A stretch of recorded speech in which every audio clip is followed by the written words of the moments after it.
안녕하십니까. 식품학 및 조리 원리를 함께 공부하게 된 조은진입니다.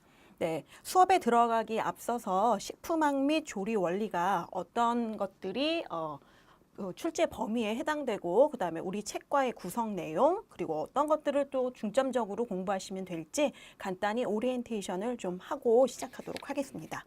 네, 식품학 및 조리 원리 하면은 두 과목이 이렇게 같이 들어있어서 조금 부담스럽죠. 양도 상당히 많은데요.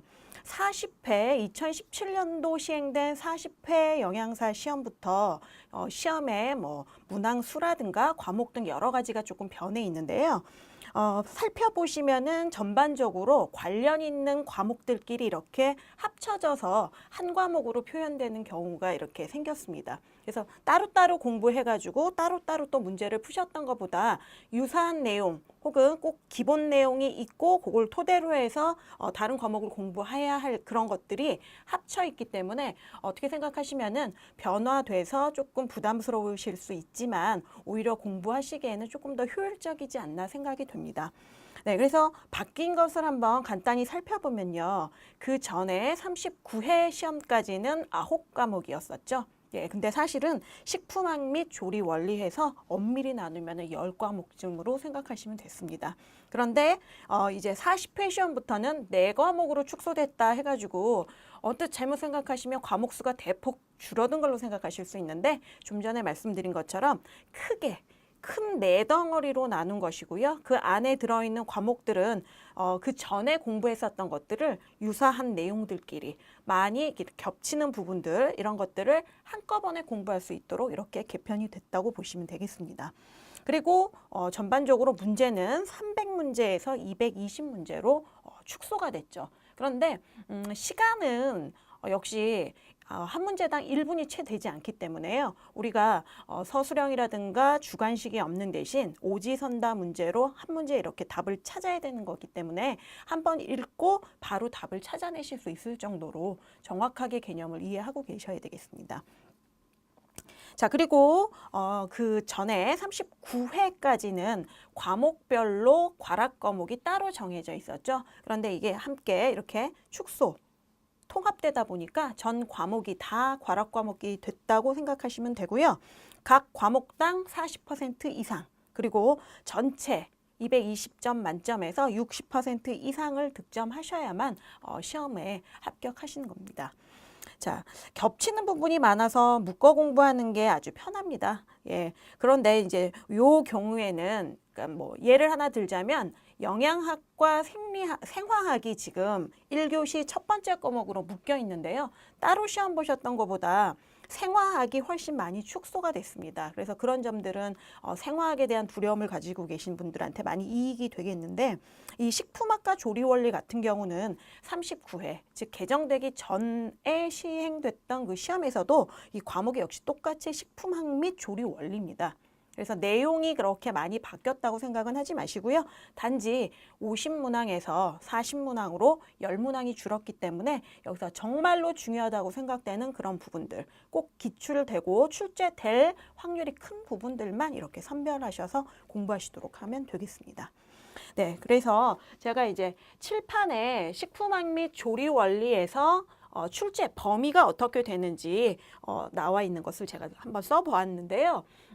그냥 무작정 공부하시는 것보다는 이런 부분들이 우리 교재에도 있고 시험에 이런 식으로 출제되는 내용들이 이런 것들이 있는데 이것들 중에서도 어떤 부분들을 특히나 중점적으로 공부를 해야 하는지를 조금 살펴보시고 가는 게 무작정 공부를 하려고 뛰어드시는 것보다는 훨씬 효율적입니다.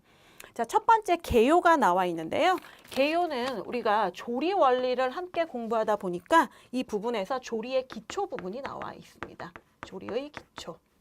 자, 조리의 기초 부분이 이렇게 나와 있고요. 그 다음에 수분, 탄수화물, 지질, 단백질, 식품의 색과 향미, 그 다음에 이제 특이하게 여기에 식품 미생물이 이렇게 살짝 들어가 있어요. 네, 그래서 식품과 관련된 미생물들이 하나 들어가 있고요. 그 다음에 이제 8번부터는 영양소로 분류된 게 아니라 이제 그 영양소들을 골고루 함유하고 있는 식품별로 이렇게 구분이 되어 있는데요. 자, 보시면은 이제 수분이라든가 이런 거는 요번에 이제 한국인의 영양 섭취 권장량, 뭐 영양 섭취량, 뭐 이런 것들 나와 있는 것들 보면은 과거에 영양 권장량에 비해서 수분의 그 중요성이 훨씬 많이 부각되고 있습니다. 그렇기 때문에 특히 이 수분의 특성 같은 것들 봐주시고 넘어가셔야 되고요.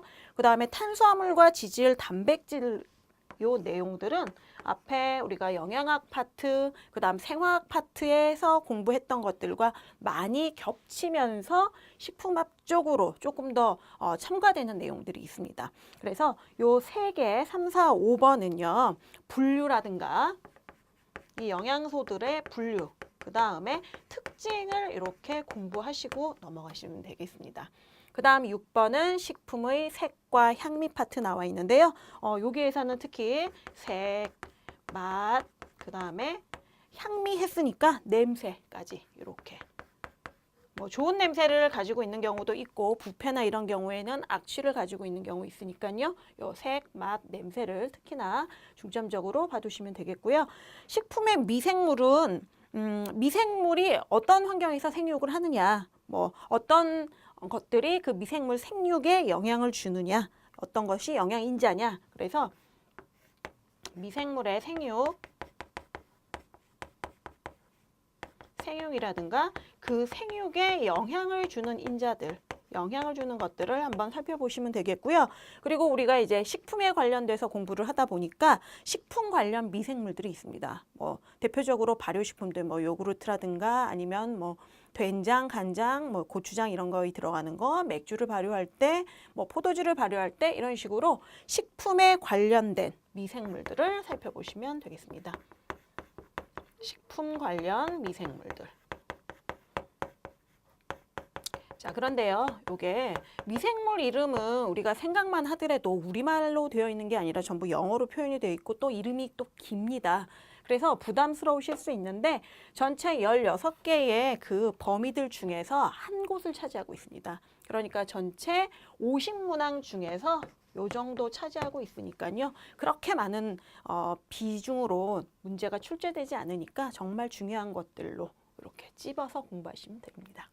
그 다음에 8번 보시면요. 곡류, 서류 및 당류 해가지고 얘네들의 성분은 도대체 어떻게 되어 있고 이제부터 이제 식품으로 본격적으로 들어갔기 때문에 성분하고 조리 방법들 이렇게 조리와 관계된 것들을 같이 공부하시면 되겠고요.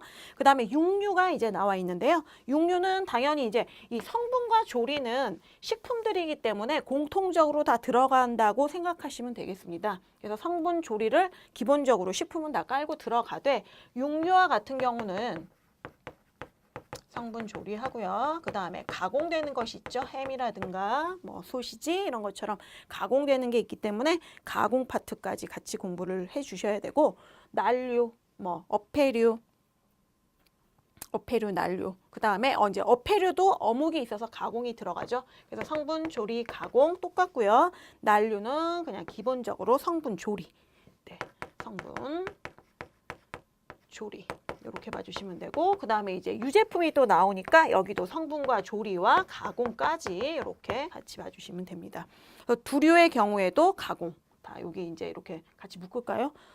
난류, 우유 및 유제품, 두류, 그 다음에 여기 두류까지만 묶도록 하겠습니다.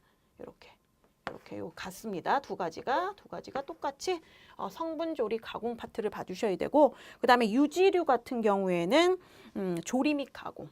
유지류의 조리, 가공. 요건 성분은 많이 보지 않고요. 유지 같은 경우는 조리할 때 어떤 반응들을, 어떤 결과들을 가지고 오느냐. 그 다음에 가공, 처리하는 것들에 대해서 한번 보시면 되겠고 채소 및 과일류. 요것도 성분 및 조리. 성분, 조리. 네. 뭐 채소하고 과일 같은 경우는 가공을 해서 섭취하는 것보다는 주로 우리가 즐겨 찾는 거는 생으로 살짝 조리한 경우로 이렇게 드시는 경우가 많기 때문에 뭐 과일류에 통조림이 있습니다만 가공보다는 성분 및 조리로 봐주시면 되겠고요. 마지막 해조류 및 버섯류도 마찬가지로 성분 및 조리 파트를 이렇게 봐주시면 되겠습니다. 그래서 우리 책도 이렇게 구성이 돼 있어서 크게 식품 화학 파트하고 식품 미생물 파트, 그 다음 조리 원리 파트 이렇게 잘 구분이 되어 있습니다.